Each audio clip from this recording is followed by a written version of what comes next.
Shalom dan selamat pagi buat anak-anak Miss Riris. Hari ini kita masuk ke pembelajaran pendidikan agama Kristen dan kita akan melanjutkan pembahasan kita minggu lalu, yaitu lanjutan dari bab 5 tentang multikulturalisme. Nah, kita sekarang masuk apa kata Alkitab mengenai multikulturalisme. Alkitab tidak berbicara secara khusus mengenai multikulturalisme, namun dalam kaitannya dengan kasih, kebaikan, kesetaraan, dan keselamatan itu diberikan bagi semua manusia tanpa terkecuali. Dalam kitab Perjanjian Baru, Galatia 3 ayat 28 tertulis, semua manusia yang berasal dari berbagai suku, bangsa, dan kelas sosial dipersatukan dalam Kristus. Artinya, kasih Kristus diberikan bagi semua orang tanpa memandang asal-usul mereka. Kita bisa baca dalam Kolose 3 ayat 11 di sana, yaitu lebih mempertegas lagi bahwa Kristus adalah semua dan di dalam segala sesuatu. Menjadi manusia baru dalam Kristus berarti manusia yang tidak melihat lagi sesamanya dari perbedaan latar belakang suku, bangsa, budaya, kelas sosial, kaya, miskin, pandangan hidup, kebiasaan, dan lain-lain.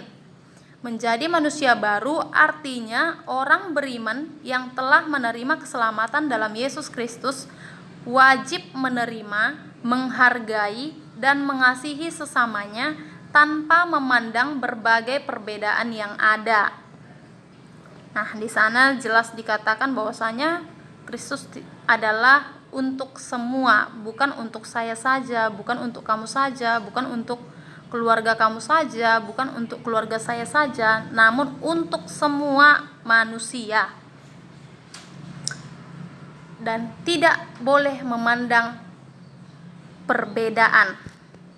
Kita harus mampu menerima dan juga menghargai dan bahkan mengasihi sesama tanpa memandang perbedaan tersebut. Di dalam kitab Perjanjian Lama, terutama 5 kitab pertama, ada kesan seolah-olah Allah membentuk Israel sebagai bangsa yang eksklusif dan menjauhkannya dari bangsa-bangsa lain. Hal ini melahirkan pemikiran seolah-olah Allah mengabaikan bangsa lain. Multikulturalisme dibangun di atas dasar solidaritas, persamaan hak, keadilan, dan hak asasi manusia, di mana perbedaan diterima dan diakui, serta tidak menghalangi kerjasama dalam menanggulangi berbagai permasalahan manusia. Ya, di sini kita sering sekali salah bahwasanya apakah benar bangsa Israel adalah bangsa pilihan Tuhan? Ya, benar. Namun tidak tertutup bagi bangsa lain, Allah juga menyelamatkan bangsa lain. Kita bisa melihat dalam kitab Yunus. Yunus diutus Allah untuk menyelamatkan Niniwe. Niniwe itu bukan bagian dari bangsa Israel, namun Allah juga menyelamatkan bangsa Niniwe. Artinya, bukan hanya bangsa Israel yang hanya diselamatkan, namun bangsa lain juga apabila itu berkenan di hadapan Tuhan. Kita masuk menerapkan kesadaran dan praktik hidup multikultur. Tuhan menciptakan manusia dalam kepelbagaian supaya dapat saling mengisi dan melengkapi satu dengan yang lain. Dalam diri manusia juga dianugerahkan kebaikan dan kemampuan untuk beradaptasi dalam kaitannya dengan alam dan lingkungan hidup, terutama dengan sesamanya. Manusia juga diciptakan sebagai makhluk mulia yang memiliki harkat dan martabat. Dalam komunitas Kristiani, gereja-gereja di Indonesia dibangun di atas bangunan suku karena anggota gereja terdiri dari orang-orang yang berasal dari berbagai suku, budaya, adat, dan kebiasaan serta geografis yang berbeda-beda. Dalam gereja yang multikultur, setiap orang dapat belajar membangun persekutuan di atas berbagai perbedaan. Nah, di sini kita bisa melihat di dalam gereja kita masing-masing. Mungkin ada yang gereja HKBP, ada yang gereja GBKP, ada yang gereja GKPI, HKI, dan juga GBI, GPDI, dan juga banyak gereja-gereja yang lainnya.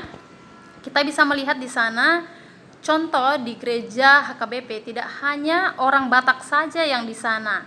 Ada di sana mungkin orang Jawa, ada di sana mungkin orang Nias, ada juga orang Karo. Jadi kita itu sudah hidup di dalam perbedaan. Namun perbedaan itu bukan berarti untuk menjadi perpecahan. Bisa menjadi perbedaan itu adalah sebuah keindahan, sama seperti pelangi. Kalau dia satu warna, tidak akan mungkin disebut pelangi. Tentunya karena warna itu berbeda-beda. Ada warna merah, ada warna kuning, ada warna biru, dan warna-warna yang lain. Nah, perbedaan itu bukan menjadi sesuatu yang buruk, namun sesuatu yang indah. Tergantung bagaimana cara dan sikap kita dapat menghargai perbedaan itu. Sampai demikian pembahasan kita hari ini. Tuhan Yesus memberkati.